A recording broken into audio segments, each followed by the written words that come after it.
For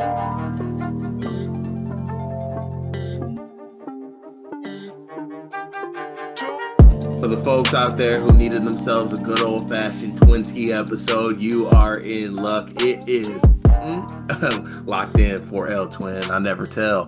It is Friday, June 20th. We are here for another episode of Sleepers Media Podcast. I am Carter Elliott. I am here with my good friend, my co-host, our ACC correspondent, North Carolina Tar Heel. He can squat and deadlift probably a fully realized tractor or something like that. Very, very heavy. Riley, how you doing today, my friend?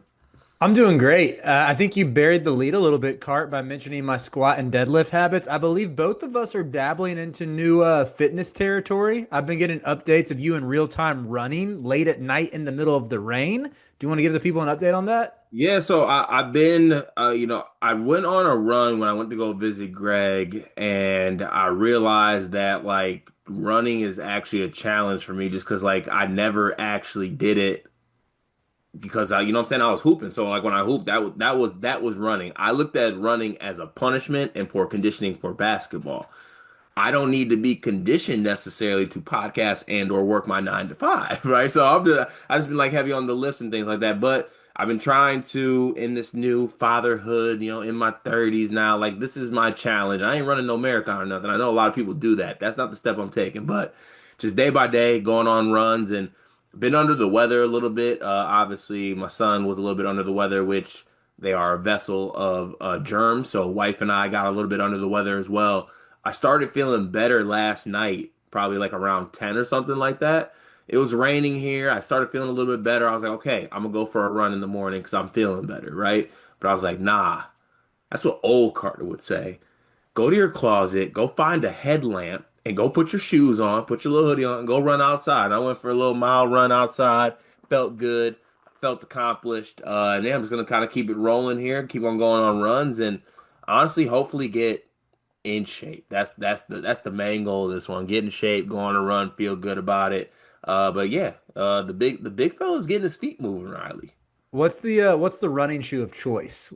Are you a Uh, Hoka guy? Now, I thought I was gonna be a Hoka guy, but I ended up going to like an actual like running store like for shoes, and it wasn't even for running, but like my Achilles were just like killing me in the shoes that I was in, and my wife loves walks, and not like what I'm saying little cutesy walks. She likes walks, so like we're making a journey, we're getting miles in on the walks. So I was like, can I get some shoes that would be good for that? And it gave me I think they're Nike Vomeros. I think is what Mhm. they are. Not the like stylish Vomero ones, but they got Right. the really soft and cushiony. I love them. They're good for running.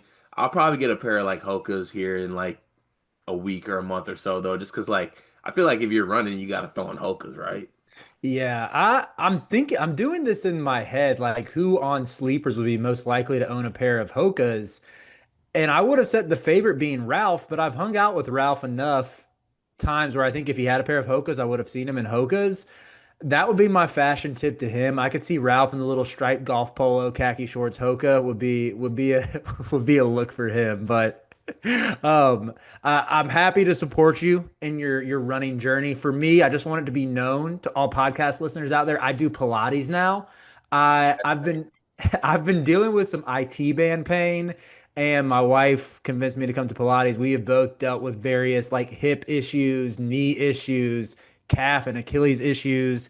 And yeah, after day one of Pilates, I feel more mobile. I feel like the muscles you don't even realize you have are stronger, and I'm ready to get back to deadlifting and squatting. Like you mentioned, you got to take care of yourself outside of it. So, new territory for me. Just trying to be proactive here and preventing the pain from getting worse than waiting 6 months and being like, oh shoot, my hips still hurt. Maybe I should do something about it. Respect. What kind of, because there's different kinds of Pilates, right? Like what kind of Pilates was it? So this one, very geriatric demographic. We went at 9:30 in the morning. So a lot of old folks and some moms because that's when the Y has childcare starting at 9. But it was a tough workout. I think there was some core work incorporated into it and a lot of like hip flexor stuff. So we have these like rings that you use to like balance on and stuff to get but a lot of like side planks and like hip mobility work while you're doing the side planks. I liked it a lot. I think a couple of the challenging moves if I was going to give the instructor a little tips, like, hey, you can lean into the grind a little bit here. This is causing a fire in my glutes, but First day of I Pilates, and you're over here talking about I need to give the instructor a little bit of constructive criticism. That's a crazy move, Riley. Also, like cash that bet. I'm like I know my guy Bill. Bill's probably mid 60s or so. Chopped it up with him a little bit afterwards. I think he might need a couple more breaks, but like, hey, I'm half the age. Like I can go a little bit longer when it comes to doing this hip work here. So I'm Oh, trying to get stronger here, fix some of my issues. So. I respect you so greatly, Riley. Shout out to the Pilates community. Pilates is hard as hell, by the way. I've done it before. That is no joke. I remember. All right, funny quick Will story here. Went to go visit one of my wife's friends from college. This was a while ago, and we got after it the night, and they set up a reformer Pilates class the next morning. I didn't respect it whatsoever. I was like, I'm having myself a night. All right, this is like fresh out of college card, so I was still in my bag ski. Um, I was in absolute hell in this class. Like I was in hell. I smelled like I think it was Jägermeister. It was not good times for the boy. And the worst part is the instructor knew. She knew. She knew. She's like, what I'm saying? She looked at me and I was like, I looked at her and it was just like, this is what I got. I'm gonna try my best. But yeah, shout out to the Pilates community. Shout out to you for doing that, Riley. Get them hips right, get everything right. We want to make sure you're healthy. Speaking of being healthy, let's get to our YouTube comment section, which is the healthiest it's ever been. That's not even true, but I just want to do a cool segue there. Let's go with where is this one? There was one comment on someone was asking you about doing something for Riley every day, so I might as well read that. Let's Oh, I go. think it was Ulamog who asked if he could give me $2 directly in the YouTube Oh yeah, comment. he did. So I gotta make sure I forward that to you. But also this one comes from Hot Take Hater. So on the Riley Everyday front, I love the idea on a daily clip. I'm just completely uninterested in 10 things to know about the guys leaving college ball. College ball is why I'm here. If you guys collectively do a great job of getting us to know most of these guys before they leave for greener pastures. If Riley clips entailed way too early big game predictions for next year, I'd be all in. We might need that from Okay. Riley every day. That's some good feedback. I personally I've enjoyed doing the 10 things. It was Greg's idea, so any complaints direct them to G.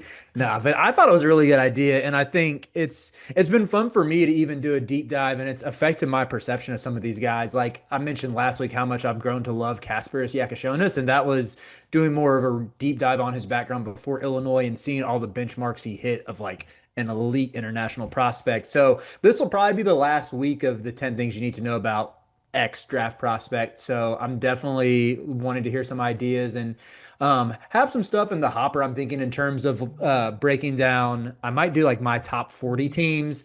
And there was another countdown I wanted to do that's now escaping me. Oh, 5 storylines for each power conference. Those are all things that I've been thinking through to that I should have coming down the pike. I need it. I personally enjoy Riley every day, and I want to keep on keeping on. So make sure you make that happen.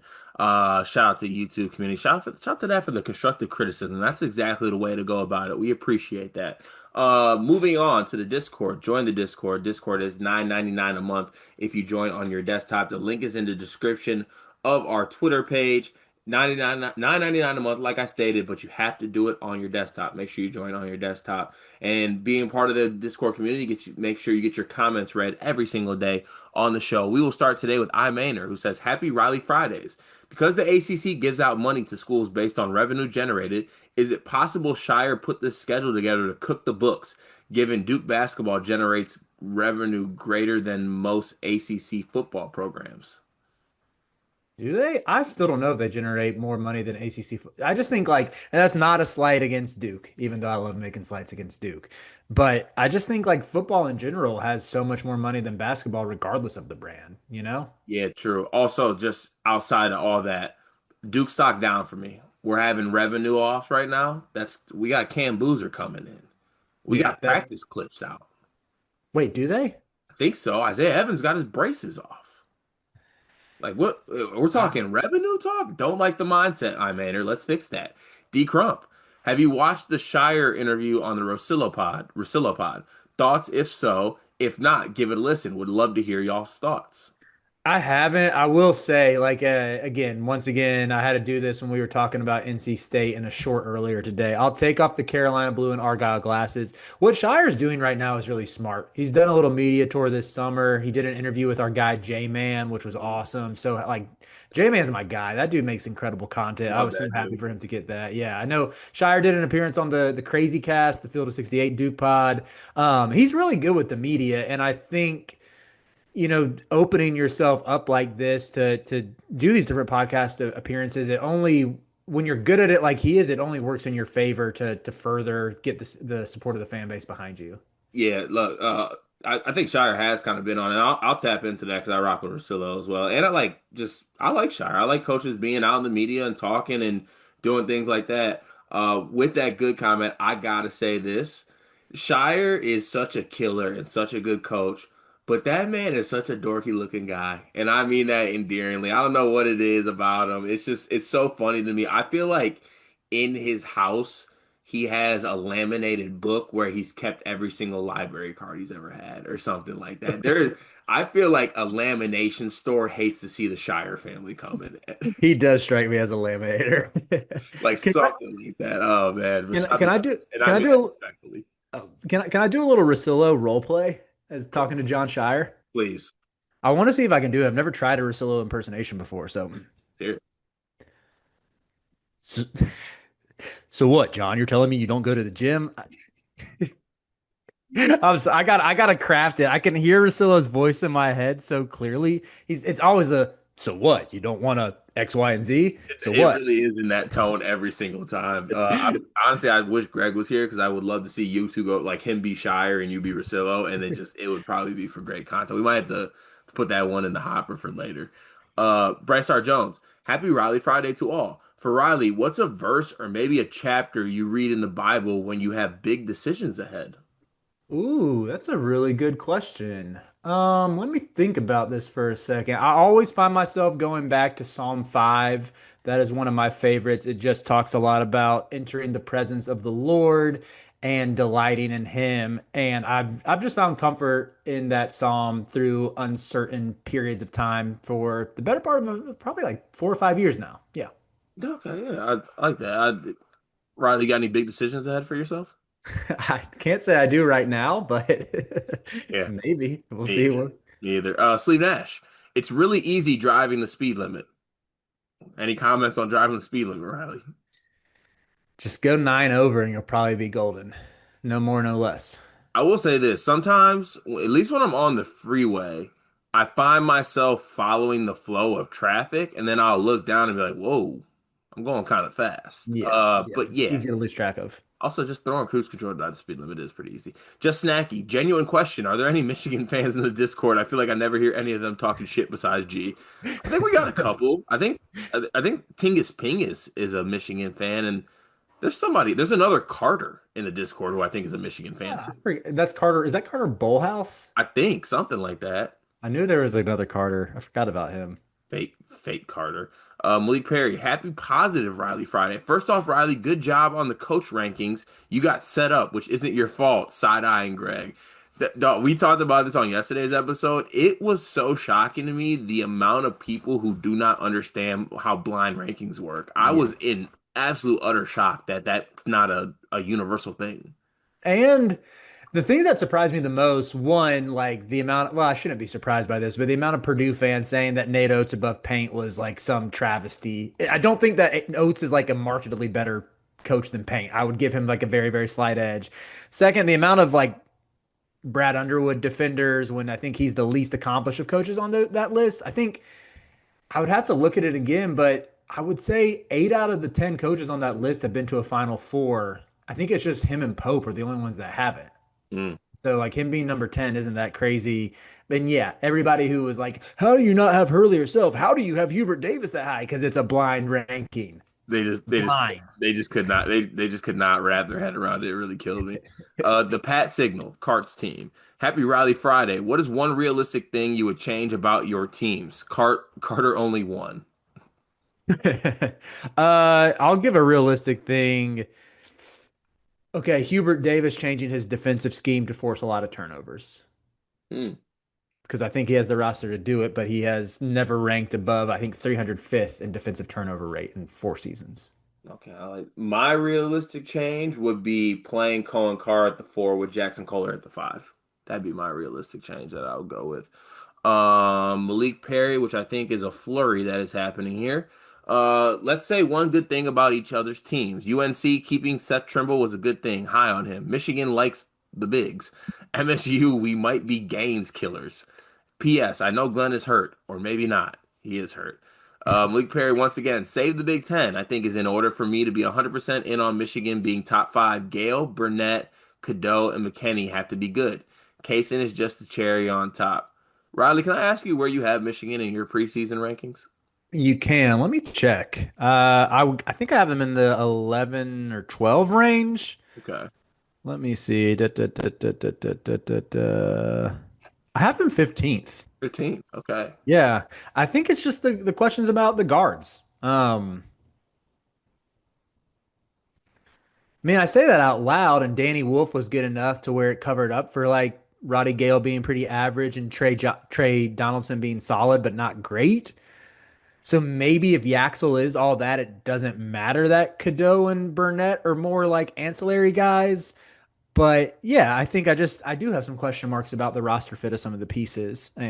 But honestly, it might be a little low. I have Auburn ahead of them right now, and that doesn't feel right to me.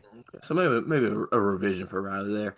Malik, once again, I don't have enough film yet, but Cam Ward might be a better shooter than people think. Jordan Scott is great upside at the two until he builds his strength. High on both those guys. I'm high on both those guys. I think Cam Ward, people act like he's a Cohen Carr level shooter, and he's not. I think it's a little bit better than that. I think it will develop. Jordan Scott, I think physically he has to get there to be able to play, especially for Tom Izzo. We know how that goes. But I am very high on both those guys as well, Malik. Just Snacky, happy Raleigh Friday. Just commenting so you can take a quick break from Malik's flurry. Have a great weekend. And Malik responded, said, "You mean a quick snack break?" That's crazy. That's crazy, Malik. Thank you for that, though. Malik, once again, before the end of his flurry, I hope. What's the plan this weekend? Going out of town on Sunday, going to the beach. I will be yeah, doing all the draft content next week from the beach, which I'm looking forward to. Tomorrow night, not well, by the time people listen to this, my favorite Pokeball place. It is elite Pokeballs, I'm telling you, Carter. They have a 25% off on orders of $20 this week, so we might hit it up. We get a little takeout. I love Pokeballs too, but Ryan, it's just the transition to that talking about. I mean, my Friday night plan. So my favorite Pokeball place is. It's so fitting every time. You don't even need to do it. I love a good Pokeball though. With that said, it's been a minute since I got one though. I need to grab one. They're good stuff. How Um, about you? What you got going on for the weekend? oh, what do I got going this weekend? I'm actually heading up to Grand Rapids this is Friday. I'm heading up to Grand Rapids for a grad party that's on Saturday, but we're gonna visit some friends, have dinner on Friday, stay the night, and then go to grad party Saturday, and then come back home. And then my nephew, shout out to Walker Hurth, is turning 1 on Sunday. Zach Hurth, he's my guy, my college roommate, my teammate, my point guard, my guy. His son Walker is having his first birthday on Sunday, so I'm gonna be hitting that up as well and making sure Walker's in line and making sure the goal is still the goal. Him and Leon need to be running pick and rolls and whatnot, so I need to make sure his left hand is in order. Let's see what we got here. Ah, da, da. Steve Nash. For all the YouTube listeners who aren't in the Discord, drop a comment and let us know who some of your favorite Sleepers Discord members are, even if you've never met them. We want to hear who's making an impression from afar. Can't wait to see who gets the up and up on that one. Just Snacky. Since Shadur and Edie reckless driving news both dropped on the same day as they were cited for going 101 in a 55, who do we think was actually going faster? Cops usually cut you a break and just cite you at 101 and still give you the reckless driving, but usually people are going faster. I think Edie's gross gross ass foot was pushing around 112 and Shadur was hitting 120.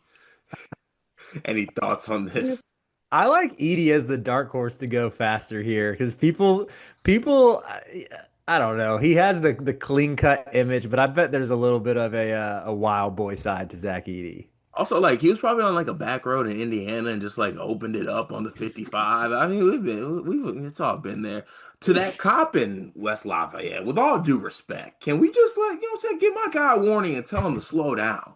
Back-to-back National Player of the Year, took Purdue to a Final Four, and this is how we're repaid for giving us a 101 ticket in the fit. I could see if he was doing something wild, but man, also he was driving a Kia Sorento. Did not know those could even go 100 miles an hour. He was in a Sorrento getting a reckless driving charge. Yeah, That's insane. Edie's a demon, man. All hail the Pope. Greg, do you still think Pacers in seven? Cart, you still think Thunder in six? Riley, what do you think? I think the Thunder get it done on Thursday night. By the time they're listening to this, they might be the NBA champions. With Halliburton's injury, it's going to be tough. Yeah, I agree. Could you all do a draft again, or the returnings versus incoming portal players for the SEC? Yeah, we'll do that as a segment next week. All hail the Pope. We got you. That'll be a fun one. Steve Nash, which McDonald's All-Americans will end up transferring after this season? Great question. Ooh, let me pull those up so I make sure I don't miss any. Can I give you a dark horse? Yeah. Darius Acuff. What? Transferring? Really? Like, what if I don't? I'm just going. Like, it would have been. It's kind of crazy to think of Boogie Flan transferring this time last year. Maybe not, since they had John L. Davis and DJ Wagner coming back, and it was a little bit. It was a little bit of a crowded backcourt. I'm just not really an Acuff believer. That's why if I want to go bold, I would say him.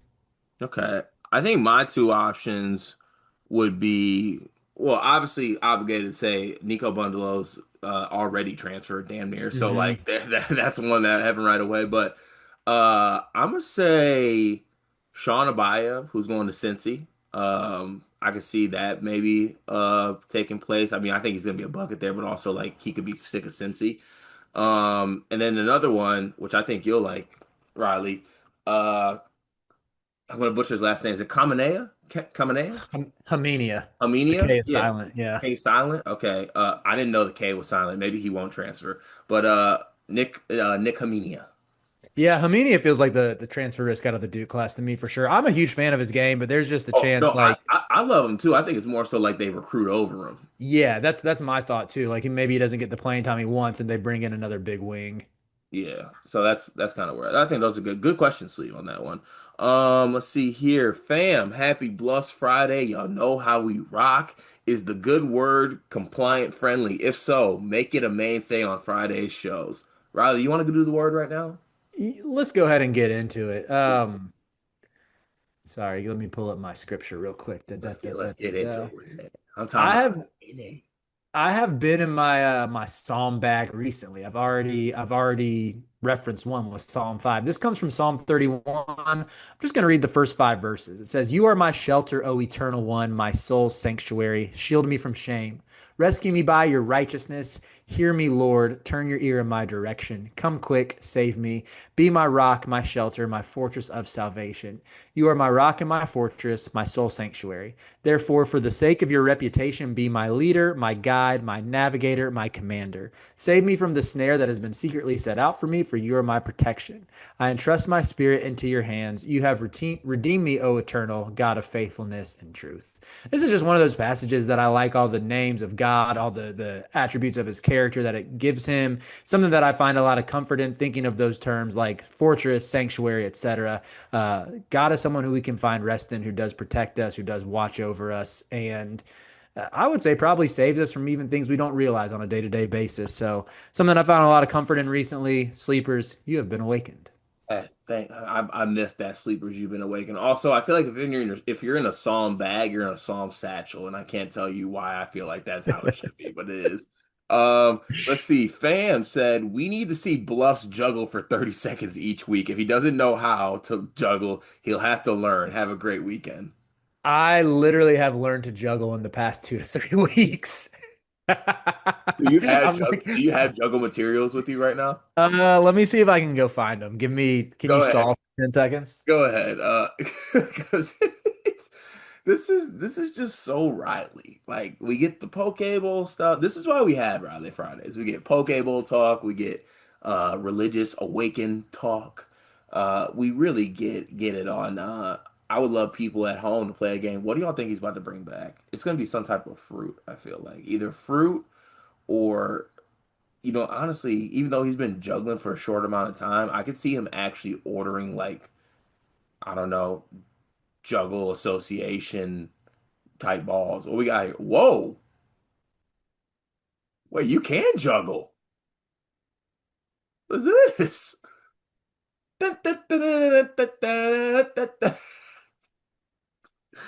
Oh man, when Hubert Davis is your coach, you learn how to juggle. That's how I'm going to take that. Honestly, I started doing it with some clementines a couple weeks ago, and Theo was really entertained by it. So I looked up some YouTube videos, figured it out. That's a great dad. He's probably loving that. Shout out to you on that. Sleeve Nash, Riley, can I get a Ralph impersonation? Something I'm looking forward to is playing college football 26, my dynasty with the South Carolina Gamecocks. That is what I live for. I care more about my dynasty and being right than I do about any team. That's an elite impression. Also, like the head, the Ralph like tilt, like that was that was to perfection. Oh man, right, you're really good at that, dog. We don't have to give you some stand up improv. We're gonna end today with War Chant, who left us a novel. So here we go. Underwood extension had zero to do with the results of 2024-2025. It had everything to do with Josh Whitman wanting a long-term commitment from Brad Underwood. From your own constant comments about Underwood rumors leaving for a different job, Whitman wanted a true commitment. Underwood was willing to make the commitment today that he wasn't willing to make a year ago, probably because he now realizes that this is that he is a third tier candidate for better jobs. The contract was always about commitment and not rewarding last year. The term said that loud. Last year wasn't a successful season. Also, if you don't make the tournament or lose first round games constantly, the Illinois fan base does get the pitchforks out because they expect more contrary to Greg's beliefs, which is the entire point. Your thoughts on Brad Underwood's extension? Um, contrary to popular belief with my blind ranking, I think Underwood's a good coach. I like that he's been able to land recruits in a variety of ways, whether it's from the high school ranks, international, or the portal. I don't know. I don't know. I like the extension to me. How much is it? How much is his buyout? Gee, I'm so bad at knowing that stuff. Yeah, to me it's fine. Like if I'm Illinois, I would lock him. I would want to lock him up because I think he's. This is not necessarily. It's a slight. It's a minor slight to the Illinois program, but I don't necessarily think they could do better than Brad Underwood. Like I understand them wanting to lock him up. Yeah, I think that look, that's your guy. Lock him up, feel good about it, and I think you should. But you got to realize why are going to be like, okay, the timing of the extension, why people will get to Right. that point. But it is what it is. Shout out to Discord that does it for the Discord comments today. Thank you, Discord. Great job today. I'm very, very proud of y'all. We are brought to you by the good folks over at 2K Labs, 2klabs.com. They have everything you need from mini games that can kind of help you out with 2K. They also got mini games that help you out with geography. College Football 26 information is on there right now. I know I'm going to need that having to play Ralph, who you just impersonated. But shout out to 2K Labs for sponsoring this episode. And also with the NBA draft, honestly, a week from today, we're recording this. Actually, no, it'll be Wednesday, so Week from less than a yesterday. week. Less than a week into the NBA draft. Sleepers Media's big board is on 2K Lab's website, so go check that out. Go utilize that as a resource as you prepare yourself for the NBA draft. Let's get to the show. Riley, Talbot Davis, topic one. Topic one today, Cart, is a new segment I like to call Sleepers and Nappers. And what I mean by that is I want you to give me three players in the Big Ten who were completely slept on. I want guys who we never mentioned on this channel, maybe some guys who I have not even heard of, or if I have, I'm not familiar with their game.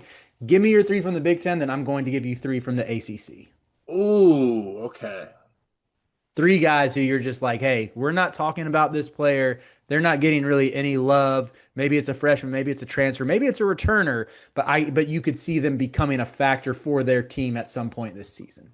All right, this is a good one. So there's two players that I could honestly take from the same team. I don't know if I want to do that though. I feel like I should only pick one from a certain team. I feel like you can't have two from the same team, right? If you really want to, if your heart so desires, I will allow it. But yeah, let's try to broaden the horizons a little bit and get three different teams. Okay, so first one that comes to mind for me is Devin Royal for Ohio State Buckeyes. I thought that one, he made an extreme jump last season where he was really, really good, and that was while having Sean Stewart and Aaron Bradshaw stinking up the front court with him. I think he's a more natural four. Hoping and that willing that he'll get to play that this year, play the four next to Tilly, the transfer that's coming in from Santa Clara. He's a exceptional rebounder. He uses his size really, really well. He improved his shooting a little bit. He's just a monster, and like I compared him when Michigan State was going to get him to like a Raymar Morgan type player who played at Michigan State for some really good teams. I think Devin Royal is not being talked about enough, obviously, given some other things that are coming in for Ohio State. Thornton's back, Mobley's back, but Royal being back and in that front court, not blocked by other players and playing, I think what his true position is. He's an underrated sleeper for me. I like that shout a lot. I think Ohio State's a really fascinating case to me, just when you look at Bruce Thornton and yeah, you mentioned Tilly already. I think there's a level that he can get to where he was pretty good at Santa Clara WCC. I'm really curious to see if he can elevate his game a little bit to be maybe a more quality starter than people are expecting. And also, I know you're a Mobley guy too, aren't you? I am a Mobley guy, yes. Yeah, so having both those guys in the backcourt, yeah, there's a lot of intriguing pieces there. It's just can Diebler put it all together? Very true. All right, do you want me to do all three, or do you want to Yeah, go back? let's go ahead and get all three. Okay, second. Ooh. Second, I'm gonna go KJ Windom for Northwestern. So I was really high on him coming into Northwestern. He ended up playing towards the end of the season, given that, there were some injuries on the team with Braunharzer missing out. He's a player who I think can fill up the stat sheet, has really good size. I'm a very, very much believer in Collins and what he can do with his personality as players. I think he gets the best out of guys. Martinelli's back. He'll be the scoring load guy, but I think Wyndham's gonna maybe slide into like the secondary role, the Robin role for this Northwestern team. And I think it's going to turn out for really good results for Wyndham. I don't know what it'll be for Northwestern, but I think Wyndham's not being talked about enough for this Northwestern team. Yeah, as I was looking through the rosters, Arrington Page was another one to where he didn't really show much. He's a sophomore, isn't he? Yeah, I like this high school film. Yeah, right. I did as well. And even looking at him as a former top 60 recruit, like a lot of times Northwestern doesn't get those kind of guys. And I think he's got really good hands. He runs the floor well, really fluid athlete to where maybe there's something that's unlocked with him there. So honestly, I'm not super tapped into KJ Wyndham, but I'll have to look him up after this. But do you have a third one? I do have a third one, and for my third one, I'm gonna pick. I kind of picked maybe some bottom meddling teams. For me, and this might not fly, but I still think he should be talked about more.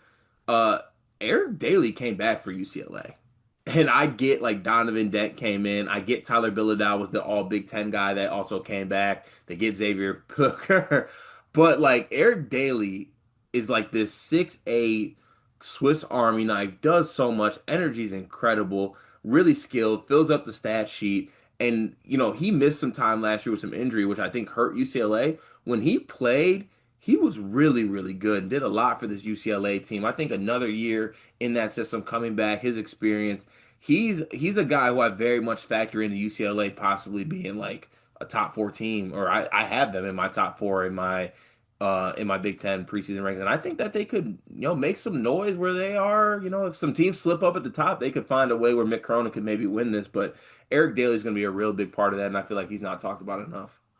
I think that's another good shout as well. With looking at him, another high pedigree guy who played at IMG, and it's really easy to overlook. He had a couple 20-point games down the stretch of last year, like in conference play, when really the sell on him, even when he started his career at Oklahoma State, was he was never really a scorer. He was supposed to be more of this athlete defender who could rebound, could pass a little bit.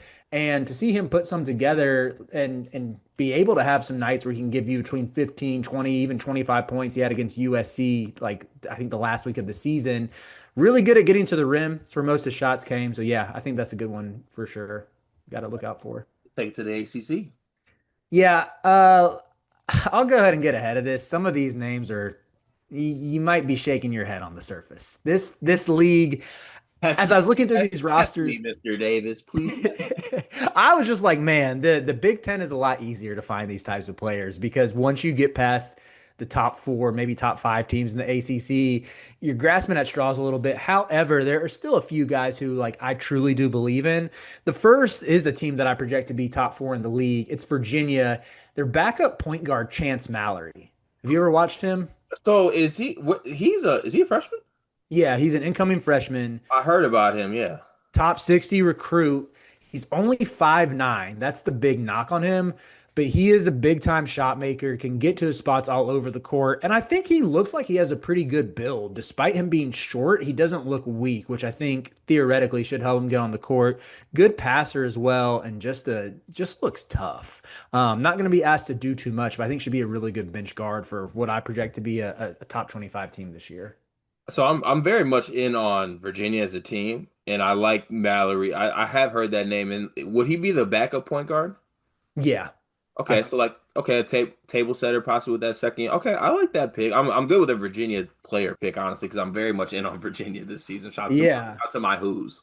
I kind of think, he definitely can be that. Wow, he's listed at 155. He looks bigger than You 155. Maybe small. he's weaker than I expect, but um he yeah, he has some of that table setting ability, but I think if Dallin Hall is the starter, I think of Dallin Hall as more so like the facilitator who's going to pick his spots. It could be a thunder and lightning type pairing when you bring Mallory in to be more of the offensive alpha and can play off of others, and he's going to hunt his shot a little bit more. I like that pick. For the second one, Cart, I'm really nervous about this. I I'm kind of buying Virginia Tech a little bit. Okay, talked. Wait, okay, are you gonna is it Toby? It's so I couldn't decide between Toby Lawal and Amani Hansberry for this, but I think I'm both are fine with really good both fit. those. I like both those. Hansberry had a good year for West Virginia last year. He showed some stuff. So Lawal is he's had the headlines because of the athleticism, because he gave the quote about how we were bad, we were ass, but we weren't that ass. Like people know him a little bit more. Hansberry is the one who truly no one's talking about. That transfer edition went really under the radar. But if you look at some of the advanced stats, like specifically both offensive, defensive rebounding rate, assist rate, and even like he can step out and hit a three, even though he's not a great shooter, they're very similar to Keve Aluma, which was the best Mike Young teams at Virginia Tech. And when you factor in that front court of Lawal and Hansberry, who are, I would say, way better than your average front court for AC for like the outside of the top four or five. They should by far and away have an advantage over pretty much every team they play in the front court. When you factor in my guy Neokolis Avdelas coming over from He's Greece, nice. like that's a really good trio. Jaden Shoot, maybe he puts it all together and can be that spot up shooter. There's a world where like Mike Young revenge tour happens. I already know. So this is gonna be the all Twinsky annoy people team. We're like gonna be irrationally in on Virginia Tech and like be tapped in, and honestly it'll be fine because maybe RC will be on the call or something like that. But like we're gonna be tapped into Virginia Tech on ACC Network way more than we should be. I feel like. Well, the crazy thing about it too is Virginia Tech has a really good fan base. When they are good, McCamish Pavilion is a not McCam sorry, Castle College. I don't know where I got who plays McCamish. I don't know who. I've never heard of McCamish.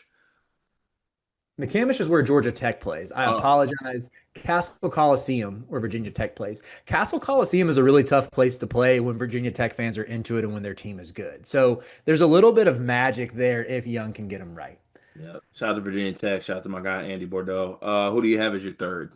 Last one, Ryder Frost. Notre Dame sharpshooter. Ryder. Okay, I'm in on Ryder. I like this pick. I Have like. you watched him? Yeah, I Okay. so come on now. I'm a Shrewsbury guy. I'm a Shrewsbury Jalen Harrelson guy. So I had to tap into to my Irish. So I got to ask you, I know you are the Jalen Harrelson whisperer. You probably watched him a little bit more than me. From what I've watched of Jalen Harrelson, I see more like that ISO scoring, put the ball in his hands, get out of the way, good athlete, questionable jumper, but at least it goes in sometimes.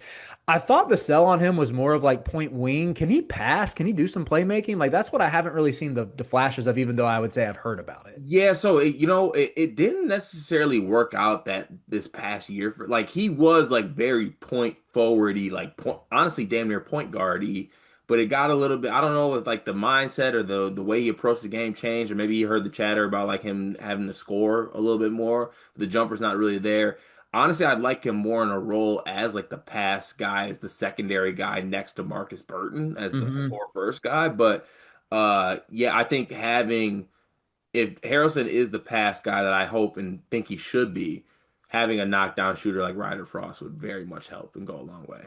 That was exactly my thought process with this. I know Frost, I think, is a top 80, top 70-ish freshman. And the dude just he has a burner. He's such a good shooter. His mechanics are pure. He's really good shooting on the move, coming off of screens. Played for the AAU team Middlesex Magic, which produced both Pat Connaughton and Duncan Robinson. So there's a little archetype there for him to follow. Also, Cart, I love players who are aware of like their aesthetic, who are aware of their brand, who are aware of what they are. There's a Middlesex Magic highlight montage out there, and the song over the edit is Clocks by Coldplay. Oh, come on. That's insane. Well, you gotta respect it. That's knowing the brand, right? For sure. That's a program that knows who they are. So yeah, I think the vision there for Ryder is being that floor spacer who helps Jalen Harrelson be the best version of himself. Those are three good shots, Riley. I like those a lot. That was a fun segment. I enjoyed that. I'll be looking forward to watching those guys this year. The Riz, topic number two, please. Second topic for today is a new segment I like to call Rivals and Departures. Hmm. Wait, arrivals and departures, or okay, I see you doing a little. Rivals and departures. Oh, Yes. okay. So the premise of this cart, we are going to create some new rivalries. There are times where some of these rivalries just seem a little played out and stale to me. I know All Hail the Pope's going to be on me for this one, but Kentucky Louisville, it just hasn't really been competitive in a while. I'm sure, actually, you know what? This is the wrong year to say this because that game should be scenes. But usually they don't really know how to market it. It's on way too many random Fridays in December, and I think I see Kentucky fans flaunt that they're 40 and 17 against Louisville. Uh, we need a little more competition here to give it some more juice. And I also thought of this, speaking of Kentucky, seeing that UNC is traveling to Rupp for the ACC SEC Challenge this year. I think when I was in college, Kentucky and Carolina played pretty much every year, and it happens like every other year now through the CBS Sports Classic. But I would love to see that become something more consistent. But I want to hear from you. Are there any schools you can go in conference rivals that you want to see resurrected, or if you want to pair like if they're two Big Ten teams where it's like, hey, it would just make sense for these two teams to hate each other and lean into that, or you can go non-conference rivalries as well. There are not many rules to this, but I just want to hear. I have a couple. I got three pairings I would like to see, but I want to hear what's on your mind. Oh, okay. So I guess you might we might have talked through this a little bit more. So the first thing that came to mind is like I want Kentucky Arkansas to be a rivalry for like the next 10 years. I Like think that's a in everything, like recruiting, Calvers, like and Cal and Pope have to be there the whole time. Like I want that to be a mainstay. Like the past 2 years, it has been like one game. Like the I feel like the SEC is missing a major mark by those teams not playing twice, and like one being at Bud Walton and one being at Rupp. hmm I think that's a great shout. That's exactly what I'm looking for here. And that was not on my list. Good Uh, on you. Complimenting me well, Twinsky. I'll give you my first one. So I was looking at Kansas, and I know the Kansas Missouri game it was really competitive last year and a fun back and forth contest. Still, as a whole, like Mizzou's just not on the caliber of of programs as Kansas is. Same thing with Kansas State. So one thing I think would be cool for both these programs to lean into, let's make Kansas and Texas Tech a rivalry.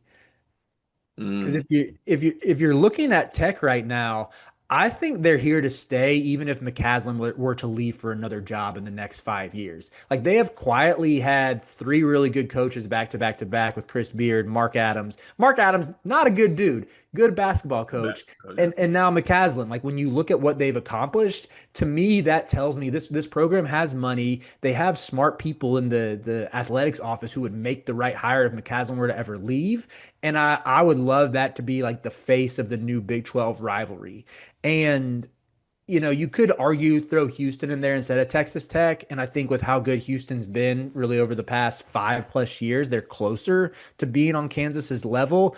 But to me, like Texas Tech, Kansas seems like it would have more juice just because you have Bill Self going and stealing Kevin McCullough. You have him trying to get Jalen Tyson and trying to get Darion Williams when they transferred the past two off seasons, even though it didn't work out. There's a little bit of that dynamic too, where some of the recruiting battles, Self recruits the area of Dallas and Austin. He recruits those very well. I know he won't be here forever, but I think whoever coaches Kansas next would continue that Texas pipeline. I think that would be a home run rivalry. That would be too. I'm trying not to do Kentucky for everyone. I was gonna do Kentucky, Indiana too, just because like those games are so nostalgic to me, and those are so Mm-hmm. much fun. I think they're playing this year too, which is good. I want to match up Houston with an SEC school. I just I don't had know. that. I just don't know which one, or even like Houston out of like Houston versus like a Duke or like a Houston versus a big SEC school. What's a good one? So that was one of my pairings as well, was trying to find a rival for Houston. I said Tennessee. If you want to go SEC, it's the I like battle that. of the elite defenses. I think stylistically, it's not really going to be a pretty game, but they both play really good defenses. And in recent years, they've had guards that could go out and get you a bucket to where it still could lend to some theatrics, even with some good defense. Let's do Houston, Tennessee, because I like that one. I think that one would be fun. I'm trying to think a little back, going Unk status here, like some of the old school games that should be in here. Is there a Big East like matchup that we should kind of see? So I had UConn going outside of the conference just because I want to see a non-con, like a home and home series, become something with them. And as I'm looking at the Big East right now, Patino's not going to be around forever. Villanova, it seems like they need some time before they build back up. McDermott's in his last couple of years. The first team that came to mind was Florida, and that was in part because that round of 32 game was so good this past tournament. Mm. But also you have the angle of Hurley, won back-to-back titles. I mean, he views himself as college basketball the best coach in the sport. Meanwhile, you have Todd Golden, the up and comer, who people are ready to coronate. A little bit of back and forth. I think, and both teams play a really fun style of offense. Like I think that's going to be the fireworks type game where you tune in every year, every November for UConn, Florida, and you're getting a game in the 90s. I like that. I like that one a lot. Honestly, I wish Syracuse was better because I would love to bring back the UConn Syracuse games. Oh. Those are so much. Those are just so high level. But Tristan's team's ass, so we can't do anything about it. Wait, why is Tristan getting Syracuse? Oh, I'm sorry. My bad. I was looking at Pitt for some reason. I was looking at the rankings, and Pitt finished one game above Syracuse in the ACC, so good for them on doing that. But yeah, no, the Syracuse UConn games will always just resonate with me, given how good they were.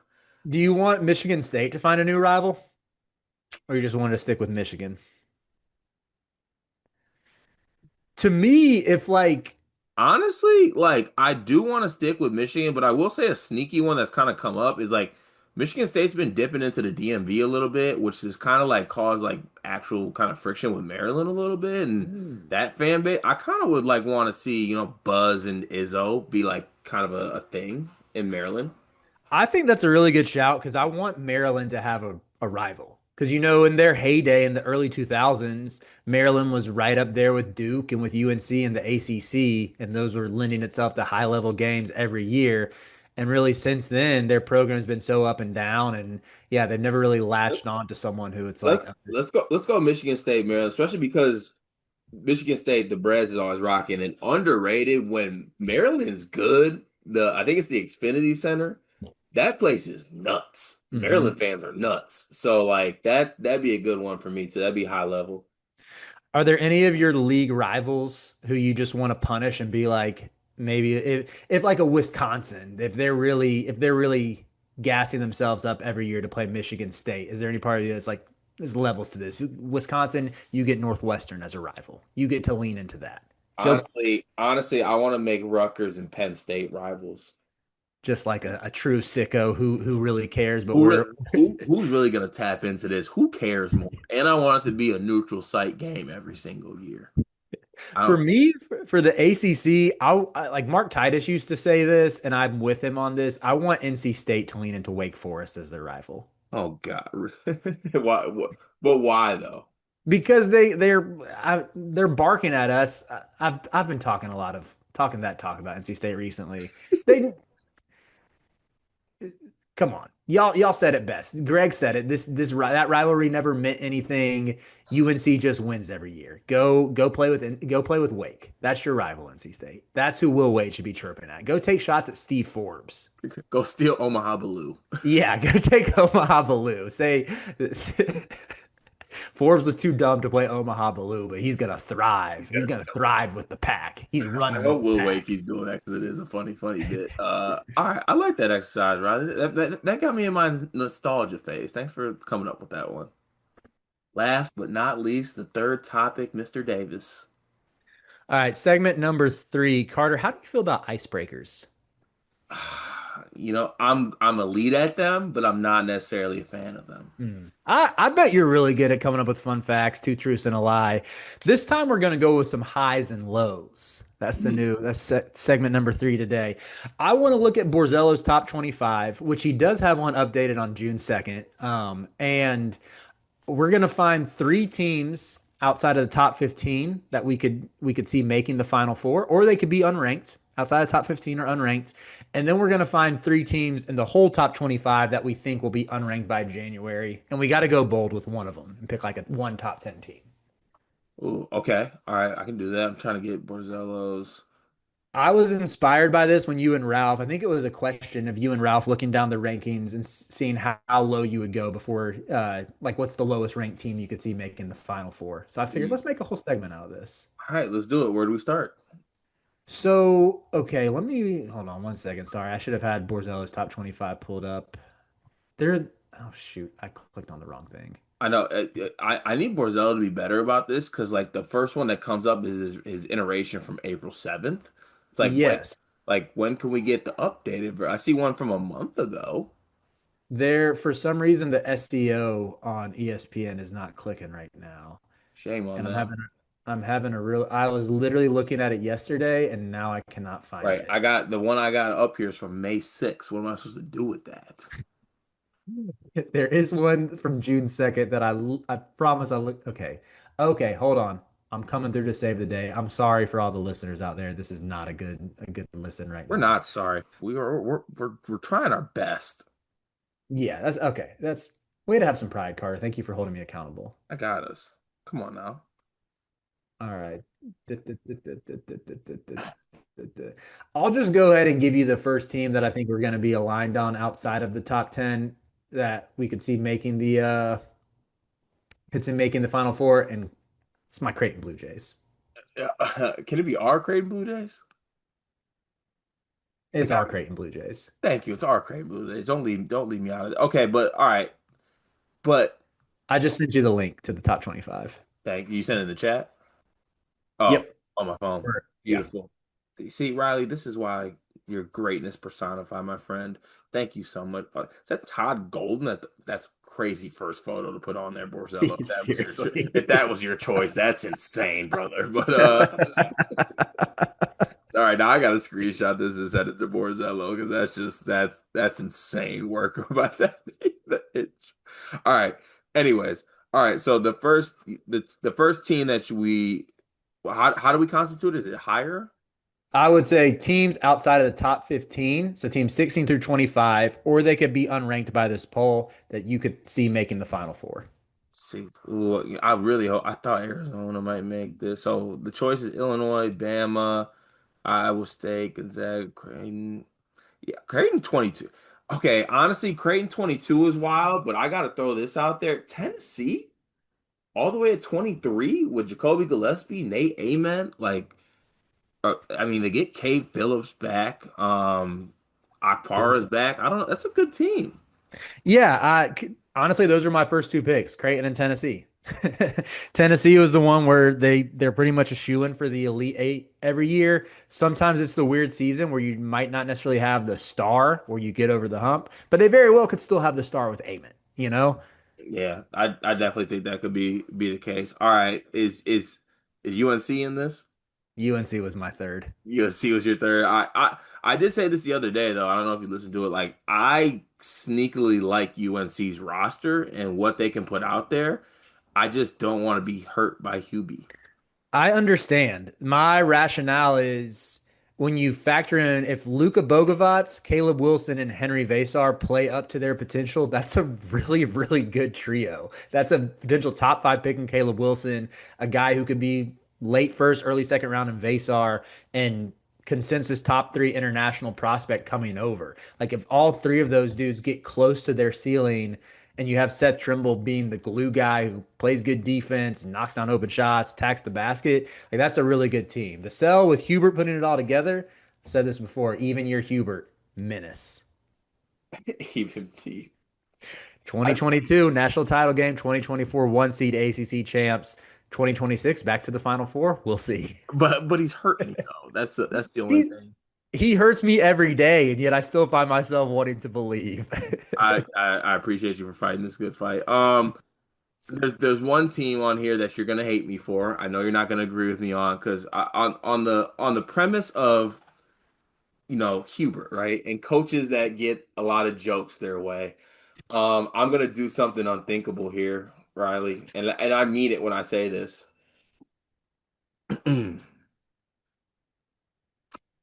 I like Ohio State.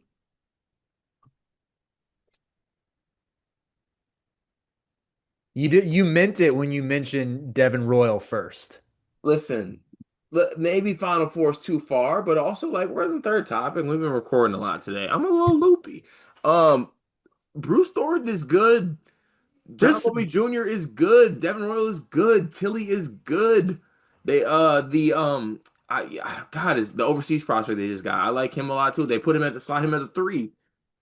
Deepers beat Matt Painter and Mackey. I don't know. I want to go here and say good, but like this team's got something right. Like he I just don't want Bruce Thornton to leave Ohio State is just like this habitual loser of basketball games. He's too good.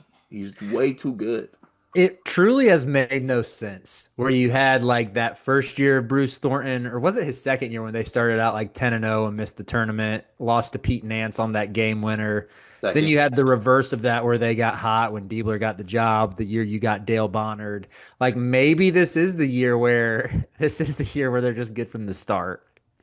Dale Bond. Also, Christoph Tilly will punch on you. I don't know if people realize that. Like I know he's got like the Guy Franklin haircut, but yeah, he might be nice. Yeah, like he can punt. Like he's one. I don't know why he rebounds so bad for a guy his size, but like he'll definitely. I'm gonna be an Ohio State Buckeye this year from afar. I like the. I'm not saying you gotta join me. I'm not ready to say I like the Buckeye shout, but I respect it. I respect it. All I want is your respect. Are there any other teams that you feel like need to be in this? Maybe Wisconsin, but I'm ready to go ahead and say which teams we think will be unranked by January. Let's get to it. All right, first team, and I don't think you're gonna agree with me, but I don't see it with Iowa State's roster. I am actually 100% with you. I know Otts has such a high floor to where they're going to get the benefit of the doubt for a while and they're going to beat up on a bunch of sub 300 Kimpom teams. There's a chance come January when they start to get into the thick of Big 12 play, they could lose some games. This roster is kind of stinky. Yeah, I'm with you on that. Okay, wow, I didn't think we'd be aligned on that one. Who else you got? So I think you're going to hate this one for my bold pick, but and it's a little it contradicts myself where with how I just gassed up their program for how consistent they've been, but Texas Tech, I think Hey, it's Greg has been saying they're a three-person team. Is there I should cut you off. I mean, it truly everything would have to go wrong because Toppin might just be that good. And I think Christian Anderson's about to break out. I just have a little bit of fear of like Lawan Watts needing to be as good as Darion Williams. And then aside from him, you're leaning on Tyree Bryan, 10 point per game score at Santa Clara, and Donovan Atwell from UNCG. I think the what's working in Bryan's favor, like he has Big 12 size. He's a big dude and he's got a burner to where I think he's got a pretty high floor for in terms of an up transfer, but there's no Chance McMillan guarantee. I think Brian at his best could be Chance McMillan, but there's no one who you know for sure is going to be as high level as a shooter as him. And then losing, oh my gosh, what's the dude's name? Drake transferred again. Overton. Overton, thank you. Like just the guard depth there just isn't what it was a year ago. Yeah, no, as much as it pains me, that's it's a fair-ish shout, I suppose. I hate that I allowed this on this channel. This is my platform, and I just allowed that to slide by. Let's see who else. All right, I don't know if this team fits, but it is one that I actually no, because I believe Bama's going to be good. But where are you at on Bama? So would have been pretty wouldn't have been all the way. They would make this list as a team that would fall out had Phylon not returned. I think Phylon and Holloway together is a really high level duo, and when you factor in the upside of Bethea, yeah, I think that trio should be pretty good. Taylor Bull Bowen is a decent role player who can block some shots, hit an open three, catch lobs. Don't really know how I feel about Noah Williamson. Patriot League transfers going up to the SEC. That might be where they're cooked a little bit.